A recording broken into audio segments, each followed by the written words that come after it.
Ciao ragazzi e ben ritrovati sul mio Castomiatos Vlog TV. Ho finito ieri il templare nero per prepararlo insomma per un tutorial che faremo a breve, dove vi farò vedere come fare dei Space Marine, in questo caso in particolare il Black Templar, con la tecnica del Grim Dark Future, che se avete visto in giro è una tecnica che va molto in voga perché è semplicissima in realtà, perché è sufficiente farla, anche se non è subito immediata e veloce, ma con un minimo di pratica anche i più noob, anche i più novizi possono avere delle grandi soddisfazioni con delle miniature veramente sporche e luride. Nei post della community del canale potete vedere le foto dopo 2 ore che lo stavo facendo, quindi ovviamente questo si potrà rifare anche con le 10 miniature alla volta e quindi diventa un po' facile per chi ha appena acquistato magari l'esercito poterlo dipingere e giocare subito con l'esercito dipinto.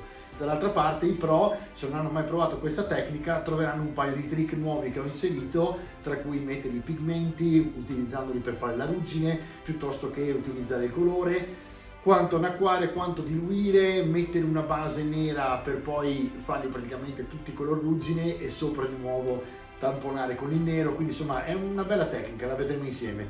Nel frattempo ho montato il drago e quindi siamo arrivati a una delle puntate che volevate di più, perché dal sondaggio ho visto che la prima che volevate vedere è questa e quindi giustamente vi accontento. Iniziamo subito con dare il primer, in questo caso darò il bone del contrast paint perché lo facciamo tutto a contrast, dopo la sigla.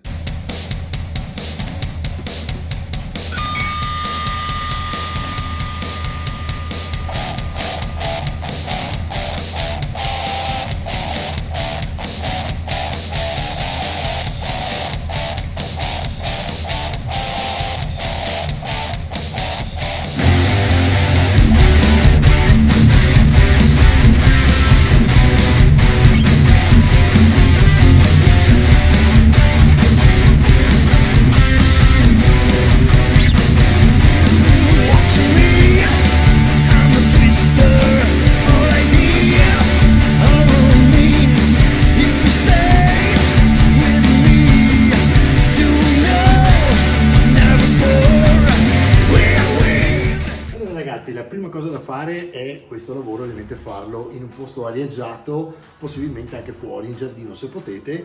Vi faccio vedere come mettere il primer, perché moltissimi di voi mi hanno chiesto questa cosa. Allora il primer si mette a testa in giù e si mescola in maniera abbastanza forte a testa in giù. Dopodiché io mi sono messo già i guanti per l'aerografo dopo e quindi per non sporcarmi anche qui. Lui è molto grande, quindi non c'è bisogno di una stecca, qualcosa per tenerlo, possiamo tranquillamente iniziare. Allora io sto usando, come vi ho detto, il Ratbone, che appunto è il primer per il contrast undercoat, diciamo, chiamiamo così, e cominciamo a distanza di 30 cm, quindi in questo modo qui. Adesso mi metto un po' alla luce perché altrimenti non vedo nulla. Ecco qua, e cominciate a stantuffare con il dito in modo tale da non tenere premuto, perché tenendo premuto fate ovviamente gocce molto, cioè date spessore praticamente alla miniatura e rischiate ovviamente di rovinarla.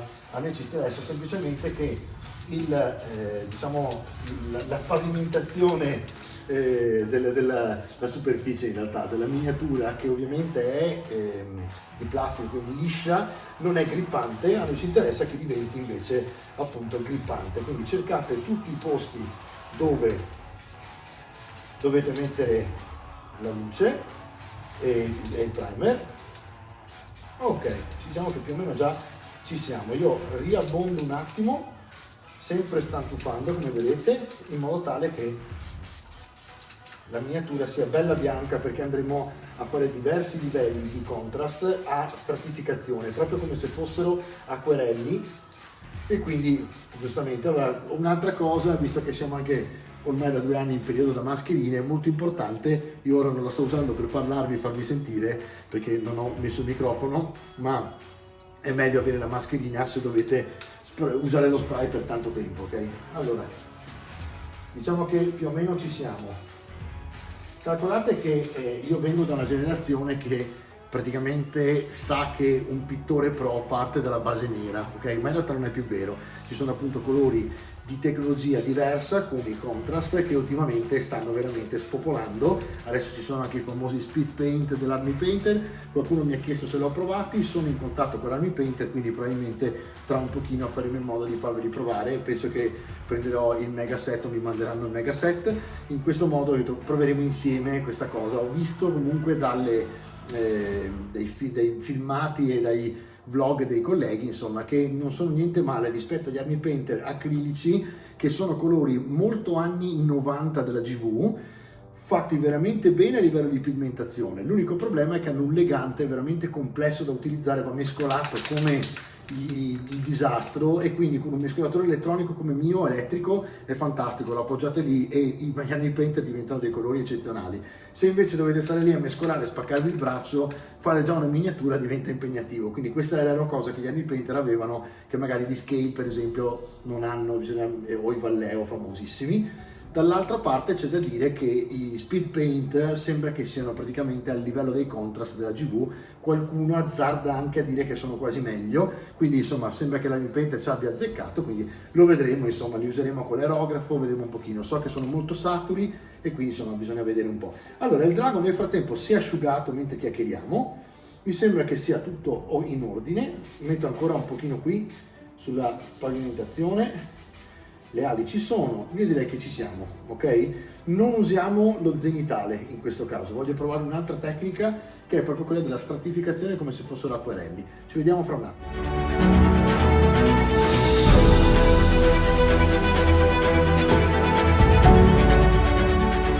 Allora ragazzi, eccoci qua. Allora, in questo caso lo schema di colore che ho intenzione di utilizzare è questo, partendo appunto dalla base bianca per il drago. Il primo contrast che vedete è lo Skeleton Horde, che sarebbe quello che si utilizza per fare l'osso. Questo perché voglio partire da una parte molto chiara per quanto riguarda la parte bassa del ventre, il petto e un po' di faccia, e tutta la parte delle ali che ha praticamente un sottile velo di ovviamente pelle del drago, praticamente, per cui sotto rimarrà quasi chiaro, mentre sopra ovviamente andrò sul rosso. Dopodiché userò il giallo e ripasserò delle parti sui bordi in giallo, tutto l'interno delle ali, in modo tale da cominciare a sfumare e stratificare il colore precedente. Dopodiché andremo sull'arancione, spostandoci sempre ancora più in centro per dare appunto ancora più sfumatura ai due colori precedenti, e così via finché arriveremo al rosso, dove coprirò praticamente tutta la parte dietro del drago, parte della testa, le braccia, insomma la parte più con le scaglie più forti, perché ovviamente è un drago rosso a questo punto.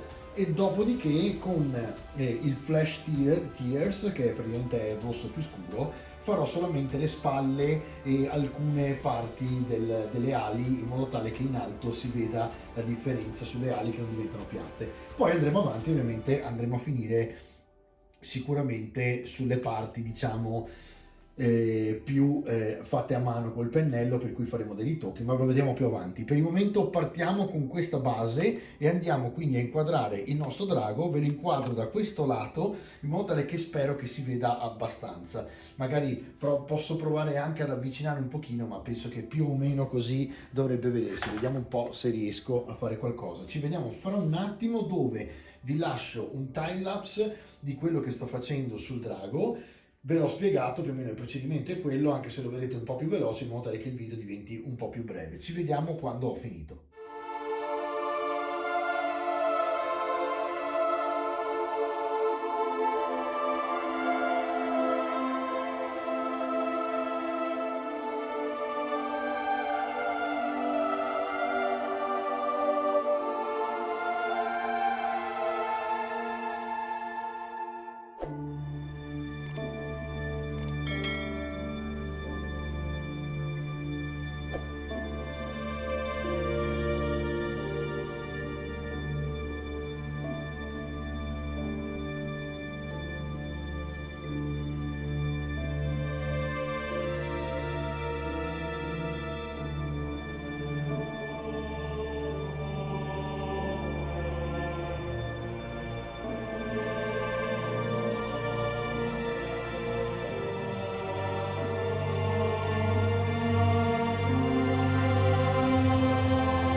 Allora ragazzi, la prima parte come avete visto è finita, il drago viene molto bene ovviamente e basta semplicemente stratificare i colori dal più chiaro al più scuro, quindi come avete visto sono partito dall'osso, sono passato per il giallo e l'arancione, il rosso acceso e il rosso scuro e quindi praticamente stiamo facendo il contrario di quello che facciamo normalmente con diciamo gli acrilici normali da base nera. In questo modo abbiamo ovviamente delle sfumature, ho lasciato sotto le ali molto sfumate, adesso quella parte molto rossa andrò a risfumarla con l'arancione, poi col giallo, per praticamente trovare più omogeneità. Dopodiché metterò un marrone sulla base e il nero sulla roccia, sempre con l'aerografo perché è più comodo, e in questo modo ovviamente dopo andremo a dry brushare a fare la basetta in un altro modo. Nel frattempo passiamo alle wash, che penso a questo punto di continuare a mettere con l'aerografo perché è molto comodo, tutta la parte molto diciamo che leva molto tempo è quella ovviamente della campitura perché il drago è molto grande, no? Quindi avendo già ridotto tantissimo il tempo per questo, già con le wash e tutto il resto basta stare attenti insomma non immergerlo completamente ma utilizzare 2 o 3 wash diverse dalla più chiara alla più scura, direi in questo caso una flash, una crimson e una grax per le parti più scure e dopodiché ovviamente cominceremo a fare tutto a mano e quindi un'altra puntata dove inizieremo a fare i colpi di luce sulle scaglie e tutto il resto.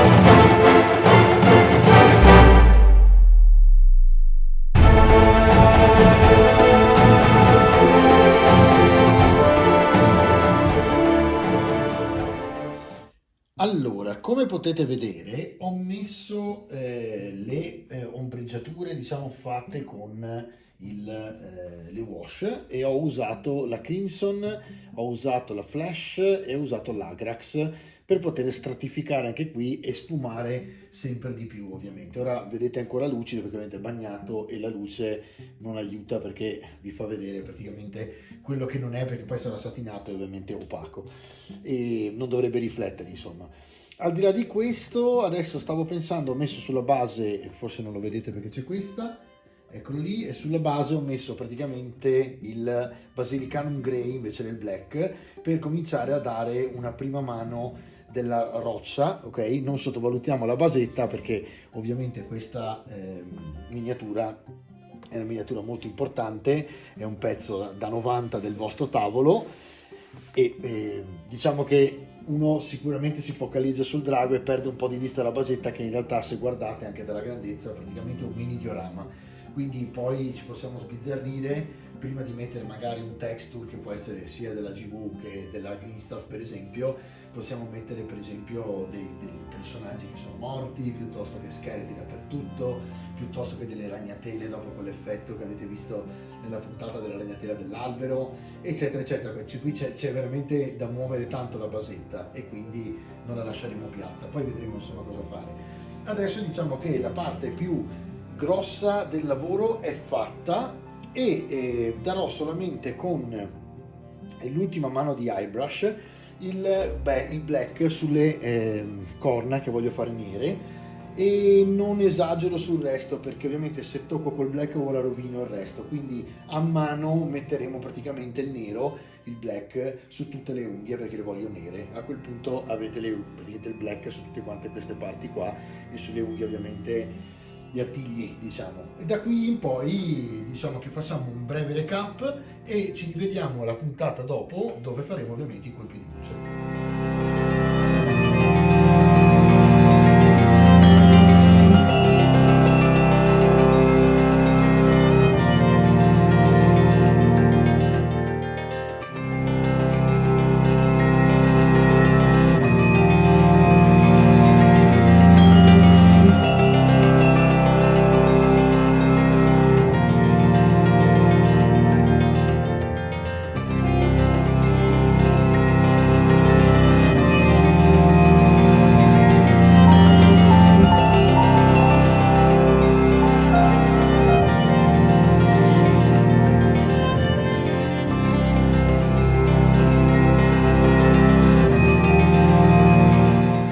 Allora ragazzi, il recap oggi lo facciamo così perché è più utile che vedere il mio faccione. Allora, da vicino, così, vedete praticamente che cosa ho fatto. Allora, vediamo se riesco a spostare un po' la luce in modo tale che il LED stia più o meno davanti. Ovviamente ora c'è l'ala che fa da ombra e pazienza, se la fa apposta lui, quindi lasciamogliela fare. Allora, vedete che praticamente con le corna nere ho sfumato, mi è venuta un'idea. Mentre lo facevo mi sono reso conto che era molto bello l'effetto che faceva il contrast nero sulla spina dorsale, e quindi praticamente ho dato solo sul praticamente il centro proprio del drago, ho dato un colpetto di nero che fa un po' proprio caotico, un po' cattivo, no? Poi il resto ovviamente rifaremo tutto con i colpi di luce, quindi non vi preoccupate che non si vedrà poi troppo l'effetto. L'importante è andare molto gentilmente con il dito sull'aerografo. Se non state usando l'aerografo, semplicemente tutto questo lo dovete fare a mano. Non è impossibile assolutamente, basta semplicemente stratificare e diluite a quel punto invece il contrast, che io invece qui non ho diluito perché con il dito, dosando l'apertura della duse, posso tranquillamente scegliere io quanto farne uscire di colore. A quel punto ovviamente uscendone meno pigmenta meno, uscendone di più lascia anche l'ombra. In questo modo invece, quando voi andate a mano con il pennello, semplicemente usate il suo diluente, che è il Technical Contrast Medium. Lo potete trovare in tutti i negozi GV, nel caso nostro potete chiamare Arcadia, prenderlo anche online, e da qui praticamente diluite il colore e continuate a stratificare a strati di colore leggerissimo. L'importante è che state leggeri. Quando avete finito la vostra stesura dovrebbe venirvi fuori l'effetto che ho fatto poi io aerografo. Chiaramente l'aerografo ha uno spruzzo e un getto che rende più facile questo lavoro della sfumatura, ma non vi preoccupate che quello che state vedendo non è assolutamente impossibile da realizzare a mano, si può fare. Ci vediamo ragazzi domani per la puntata dei colpi di luce e ovviamente del ritocchi, per vedere se riusciamo a finirlo oppure se c'è poi bisogno di fare qualcos'altro. A domani!